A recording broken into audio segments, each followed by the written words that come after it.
Morning, everybody. Hi, I'm Gus Pappas, Mayor of the City of Bellaire, and I'm here with Fire Chief Deacon Tittel.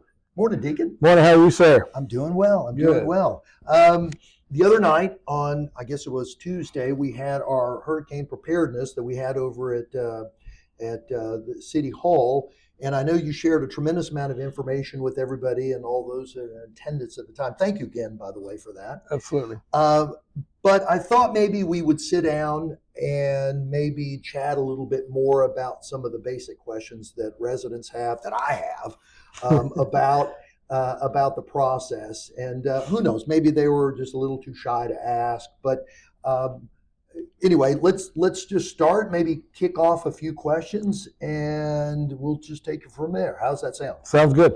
So I guess my first question is, we're coming up on hurricane season. How long is it? So hurricane season actually started on June 1st and goes all the way through November 30th. Wow, that Yes. seems like a long time. It does. But if I recall correctly, most of our worst storms kind of were in August, September, October timeframe. A lot of our early storms that impact the Gulf Coast area originated in the Gulf of Mexico and are in the early and mid-June timeframe. Hurricane season does really kick off around late August, early September, to when the storms really start producing out in the open waters. So the point is, we should watch for those August, September storms, but don't forget about June, July, because they can pop up on us as well. Is that correct? Absolutely, yeah. The waters right now are extremely hot. Definitely a lot hotter than what they have been the past few years. So it's definitely a concern because we are transitioning from the El Nino into a La Nina, and that brings back a lot of memories back to the years when we went through the entire alphabet and it actually entered into the Greek alphabet. So it could be a very busy season. Yeah, that's a pretty long alphabet, that Greek alphabet. So I know a little bit about that.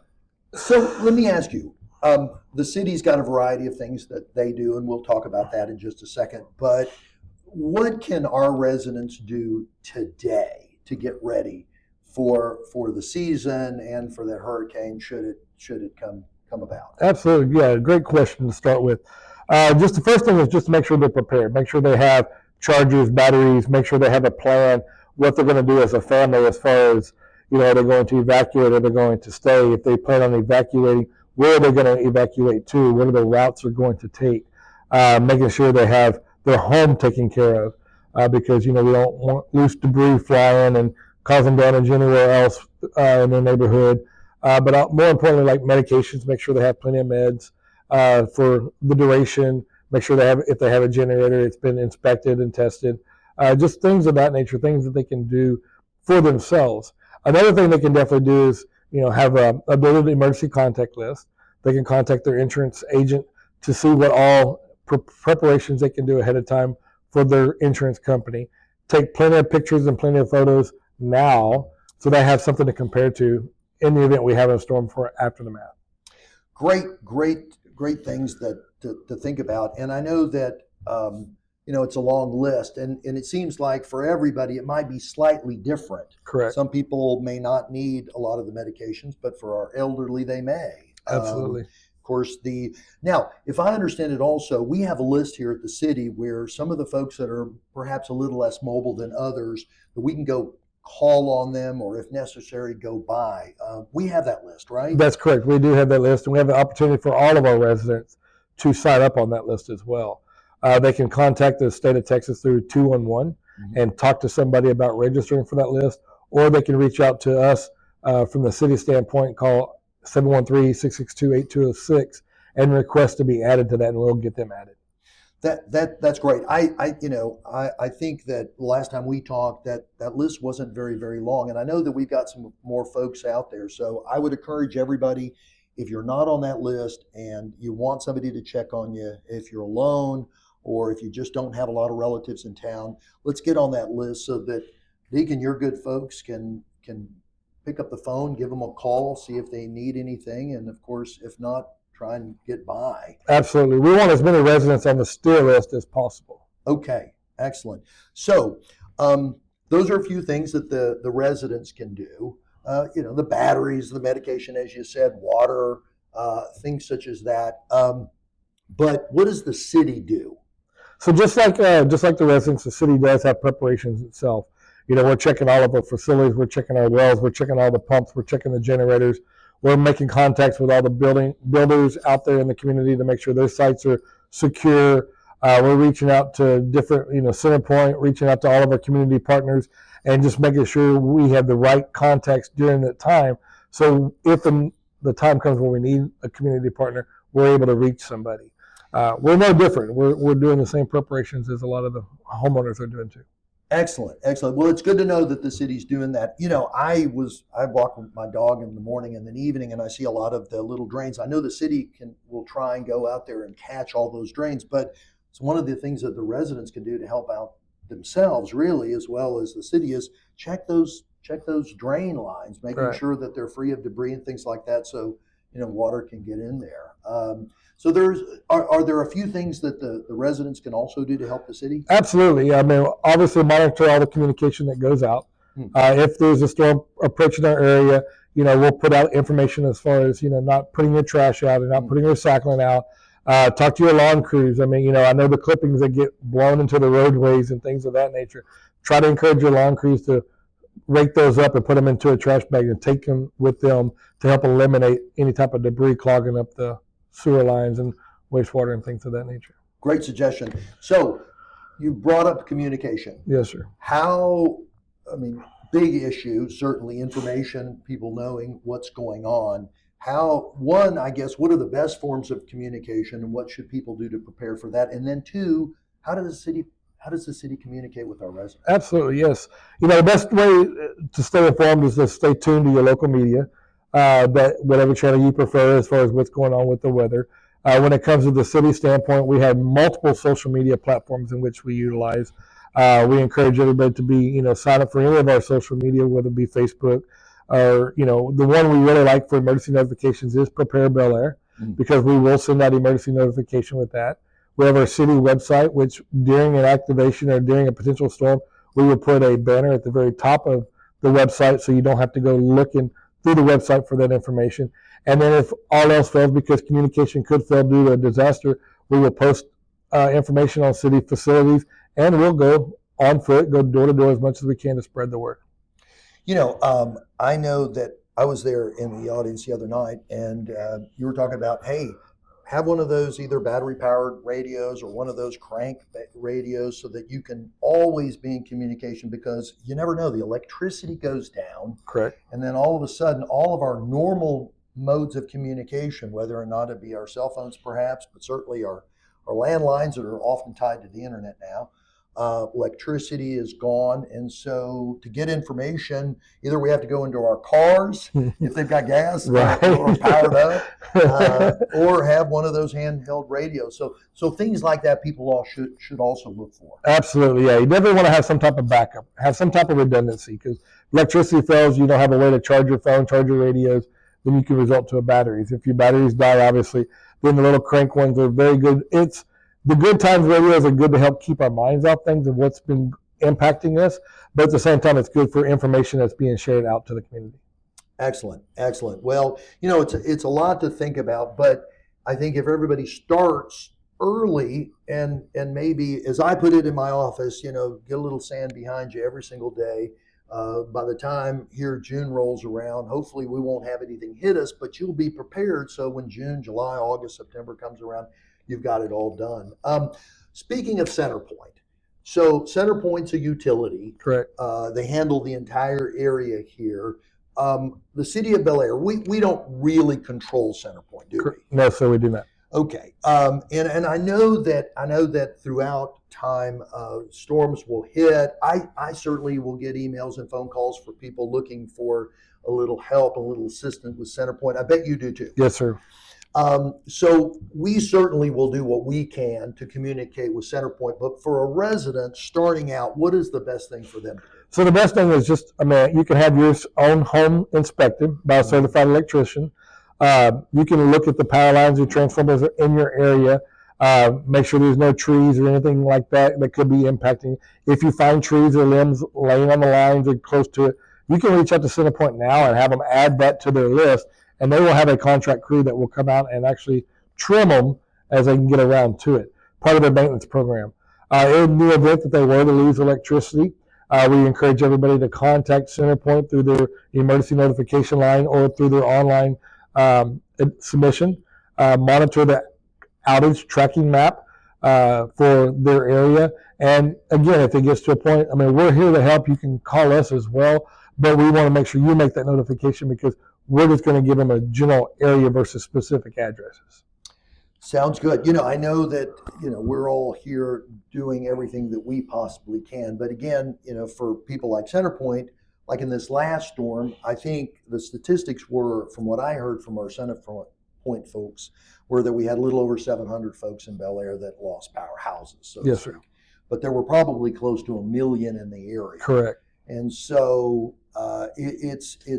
and of course, hospitals and sort of life-saving areas are first on their list, and I guess gearing up to handle that kind of a problem. So it's important for our folks, contact them, let them know, and then we certainly can follow up when we can. That's correct. Yes, sir. I mean, that CenterPoint's going to definitely be your first point of contact with that.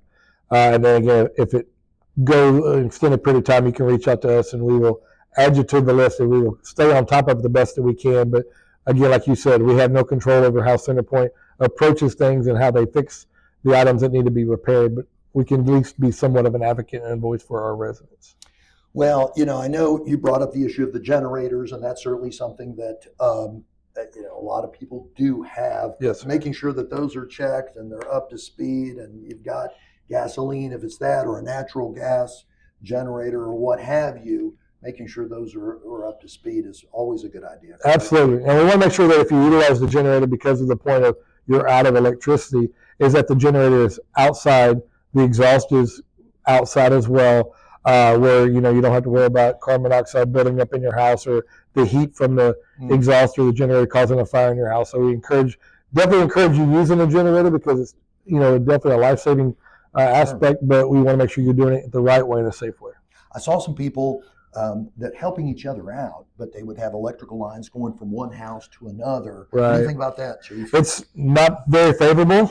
I mean, I understand trying to help one another out, but not very favorable, especially if you have it going across the roadway. If cars drive over it, then you have that tendency of those wires breaking down and could cause an electrical short. So if you're going to do that, necessity is the mother of all invention, of course, but if you're going to do that sort of thing, make sure you try to be as safe as possible and be careful. Absolutely, for sure. Electricity is a very, very dangerous thing.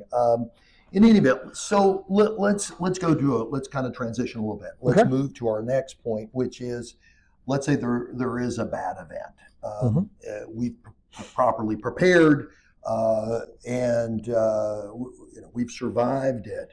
At that point in time, what happens? What does the city do if in the event of a hurricane? For example, I came about in 2008.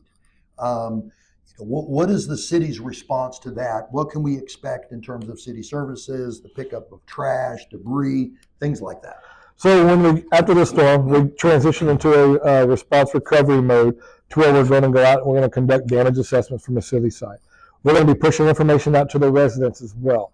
So if they have property damage, ways that they can report that property damage and keep the process moving forward in ways to try to provide them support and help.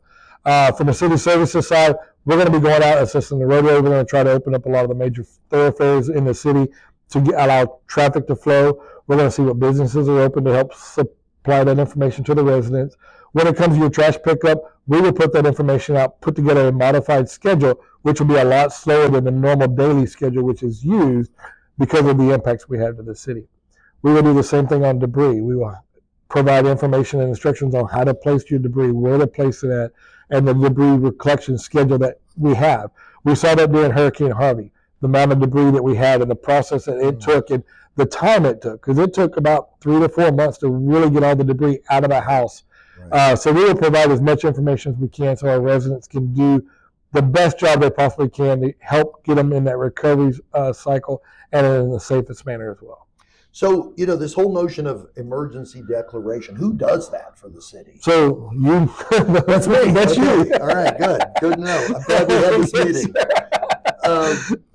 But I think from that standpoint, then at that point in time, it sort of transitions over to you, right? And that you're sort of the lead And then from our perspective, a lot of times the city's hunkered down here. We're here in the command center. Yes, sir. In the fire department, correct? Yes, sir. We gather all the information from the situation at hand. We present that to you, and we declare a local disaster if the parameters fit. We take that local disaster, we share it with the county. Okay. Our emergency management team is working around the clock, pre, during, and post storm event, and trying to provide the best that we can. Again, like I said, we're going to push information out through social media. We'll put it on our city website. We'll go put it on our city facilities, because we want our property owners, our residents, to be able to file with the state of Texas the information and the damage that they had. And that's called the ISTAT form, which is a new system that the state is really wanting to utilize. So we will be pushing out that information ahead of time, but then also following up after the storm as well. And that'll help us gather the information as far as the amount of damage that occurred in the city, but it also gets us those different thresholds from a county level to a state level to potentially getting that presidential declaration to provide more resources and support to our residents, along with everybody else impacted. Well, a lot to think about, isn't it? It is a lot to think about, yes, sir. I think one of the things that I've always thought about is two things. One, our residents need to be signed up for all these various notifications that the city offers. And I guess if they have any questions, they can pick up the phone and call the city, and somebody will help them sort of get signed up. Absolutely. If need be, correct? That's correct, yes, sir. It's a lot of things that we're putting out there, a lot of information we're asking you to be tied to, but it's very vital information, especially in the event of an emergency. If you need help, need assistance, again, feel free to call, the emergency management number, 713-662-8206, and we will guide that individual and point them in the right direction or get them signed up ourselves. Why don't you say that number one more time? It's 713-662-8206. Excellent. I've always felt that with regard to all of these things, patience is a really, really wonderful thing. But I would encourage everybody, have patience, become informed, get prepared, get ahead of this situation, follow up with all of the communication avenues that the city has, but make sure, stay safe, have some patience, and we'll all get through it. Absolutely. And all this information can be found on our city website too. Excellent. BellaireTX.gov. You can go to the emergency management page. All the information as far as tips and things like that, how to sign up, prepare Bellaire, social media, all that can be found there as well. Well, Deacon, thanks so much. I appreciate it.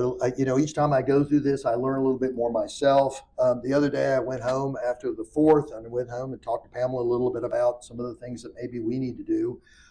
We've got plenty of water. The little one got us through the last time.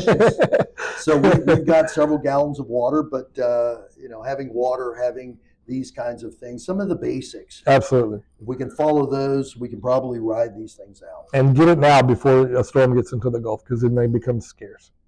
Well, and I know the last thing I would talk about is I know that there are a variety of evacuation plans. Bellaire is or is not in this evacuation plan. We are not part of the evacuation plan at all. We are just on the outskirts. But keep in mind, if they do initiate any type of voluntary or mandatory evacuation, we will be impacted by traffic from everybody evacuating from the coastline moving out. Right. So they go out first, and then it sort of moves up. Correct. Yes, sir. All right. Something to consider. I know the Rita situation many years ago, for those of y'all who were here, there were several million people that left town because they were scared of Katrina. Correct. Right? Yes, sir. And anyway, we learn from all of these things. We do.